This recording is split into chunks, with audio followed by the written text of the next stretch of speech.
लोकमान्य तिलक चाहते थे कि पहले देश को स्वतंत्रता प्राप्त हो, और आगरकर जी को लगता था कि पहले सामाजिक सुधार होने चाहिए और उसके बाद में देश को स्वतंत्रता प्राप्त होनी चाहिए। तो किसके मत में ज़्यादा तथ्य है, ये उस जमाने में बहुत बहस का विषय रहा है, क्योंकि भारत में चातुर्वर्ण्य का ये जो व्यवस्था है, ब्राह्मण क्षत्रिय वैश्य शूद्र व्यवस्था का बहुत बड़ा परिणाम था। दोनों पूना में रहते थे, दोनों बड़े लेखक थे, पहले बहुत ही नज़दीक के मित्र भी थे।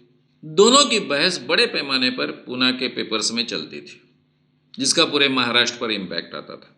ऐसे कई समाज सुधारक है जो ऐसा चाहते थे कि अंग्रेज इस देश में रहे, वे है इसलिए समाज सुधार पॉसिबल है।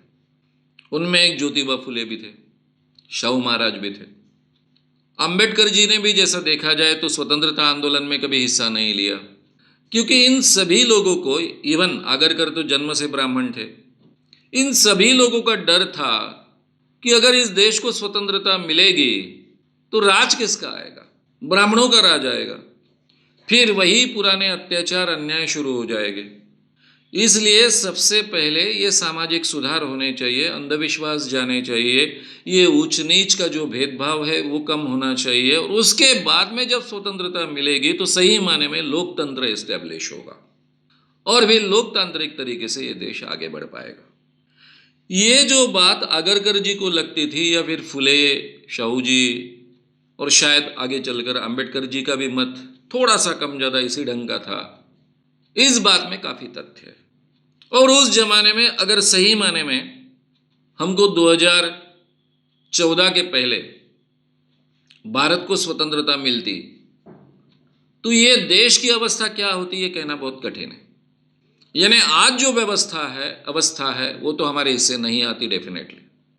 ये डर सभी उन व्यक्तियों को लगता था कि जो इंसान के इक्वेलिटी को महत्व देते थे, इंसान को इंसानियत के महत्व यानी इंसानियत को महत्व देने वाले लोग थे, और इसलिए ये बहस काफ़ी चलते रही। तिलक जी का आग्रह था कि पहले स्वतंत्रता मिल जाए, हम अपना भविष्य तय करेंगे, क्या करना है ये हम तय करेंगे, जो भी होगा हमारे आपस के मतभेद होंगे वो दूर करेंगे।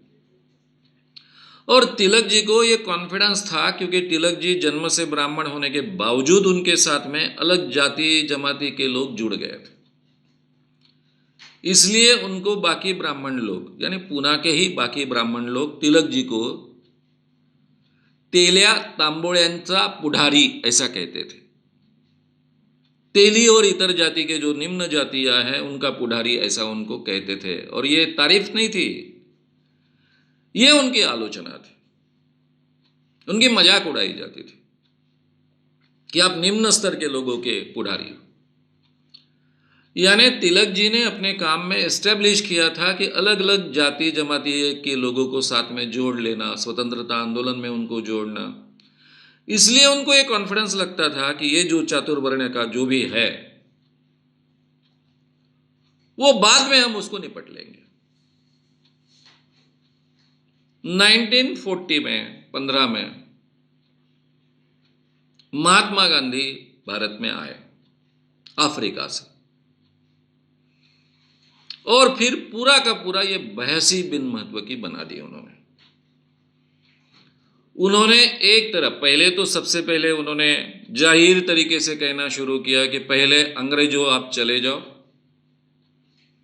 हम जो भी हो हमारी समस्याएं हम छुड़ाएंगे, हमें जैसी छुड़ानी है वैसी छुड़ाएंगे, जो भी हमारी कमियां हैं हम छुड़ाएंगे, हम योग्य है नहीं योग्य है इससे आपका कोई लेना देना नहीं, हम समर्थ है अपनी समस्याएं छुड़ा। ये तो स्टैंड लिया उन्होंने।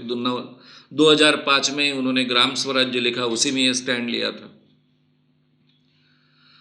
2015 में वो आने के बाद में धीरे धीरे लोकमान्य तिलक जी के मृत्यु के बाद, और उसके पहले भी शुरुआत हो चुकी थी, गांधी जी की तरफ ये नेतृत्व आने लग गया, और गांधी जी ने इस बात को, स्वतंत्रता आंदोलन को केवल स्वतंत्रता आंदोलन तक सीमित नहीं रखा। एक तो पूरे देश को वो साथ में जोड़ते गए। ये आंदोलन में उन्होंने अलग अलग सामाजिक सवाल भी उठाए, जिसमें छुआछूत का भी सवाल था, चातुर्वर्ण्य का भी सवाल था और भी कई सवाल थे। जैसे नेड़ी के सत्याग्रह से तो शुरुआत हुई, जहां जमींदार लोग वहां के काम करने वाले खेतीहर का बहुत बड़ा शोषण करते थे, वहीं से तो शुरुआत हुई। तो इस कारण पूरा का पूरा स्वतंत्रता आंदोलन का दायरा बदल दे गया। जो हमारा स्वतंत्रता आंदोलन का इतिहास है, पहले नेशनल लीडर लोकमान्य तिलक है, जिनको बहुत बड़ी मान्यता मिली, और उससे भी कई गुना बड़ी मान्यता महात्मा गांधी को बाद में मिली। अगर ये आंदोलन इस देश में नहीं होता और ये देश अंग्रेज छोड़कर जाते, तो सही में भारत का क्या होता, ये कहना बड़ा मुश्किल है। यहां चातुर्वर्ण्य वैसे ही कायम रहता, वही अन्याय और वही सभी हजारों सालों से चलते आए हैं वो कायम रहते, ये सिचुएशन खड़ी हो सकती थी। लेकिन ये स्वतंत्रता आंदोलन ने, और खास कर महात्मा गांधी जी के आंदोलन ने, जो 15 में शुरू हुआ और 48 तक चला, 47 में हमको स्वतंत्रता प्राप्त हुई, इस आंदोलन में सही माने में सामाजिक समता की नींव डाली, इसमें लोकतंत्र की नींव डाली। और इस कारण जब हमें 1947 में स्वतंत्रता मिली, तो भारत में लोकशाही, लोकतंत्र सही माने में खड़ा हो पाया और 70 सालों तक वो टिका है। अगर ये महात्मा गांधी का और लोकमान्य तिलक जी का आंदोलन एक साथ में, एक दूसरे के साथ में आगे नहीं बढ़ता, तिलक जी के बाद में गांधी जी नहीं आते, तो इस देश में लोकतंत्र निर्माण होता भी तो कुछ साल में ढह जाता। जितने भी देश स्वतंत्र हुए अंग्रेजों ने छोड़ने के बाद में, कितने देशों में लोकतंत्र टिका है। केवल भारत में इतना बड़ा लोकतंत्र होने के बावजूद वो बहुत अच्छे ढंग से टिक पाया है। इसके पीछे का कारण ये सभी लोगों का योगदान है। यानी आगरकर की जो विचारधारा है कि पहले सामाजिक सुधार होने चाहिए, इसको भी गांधी जी ने महत्व दिया। केवल वैचारिक स्तर पर महत्व नहीं दिया, तो अपने आंदोलन का हिस्सा बनाया, और उसी के साथ में प्राथमिकता रखी स्वतंत्रता आंदोलन की। यानी उन्होंने तिलक और आगरकर, ये दोनों के विचार साथ में लाकर स्वतंत्रता आंदोलन चलाया। और इसीलिए जब इस देश का पहला मंत्रिमंडल बना स्वतंत्रता प्राप्त होने के जस्ट पहले, तब उन्होंने आग्रह से कहा पंडित जवाहरलाल नेहरू जी को कि आपके मंत्रिमंडल में डॉक्टर बाबा साहब आम्बेडकर को लीजिए, जबकि डॉक्टर बाबा साहब आम्बेडकर कांग्रेस का हिस्सा बिल्कुल नहीं थे, और पूरा का पूरा मंत्रिमंडल जो बना वो कांग्रेस का बना, और उनको लॉ मिनिस्टर बनाइए, क्योंकि घटना समिति के जरिए इस देश के कॉन्स्टिट्यूशन बनने वाली है। लॉ मिनिस्टर उसके नेचुरली महत्व का हिस्सा बन जाते हैं। इसलिए आग्रह से महात्मा गांधी ने उनको लॉ मिनिस्टर बनाने के लिए कहा, क्योंकि वो जानते थे, उनके और आम्बेडकर जी के काफ़ी मतभेद होने के बावजूद वो जानते थे कि भारत के सभी जातियों के लोगों को आम्बेडकर जी योग्य न्याय देंगे।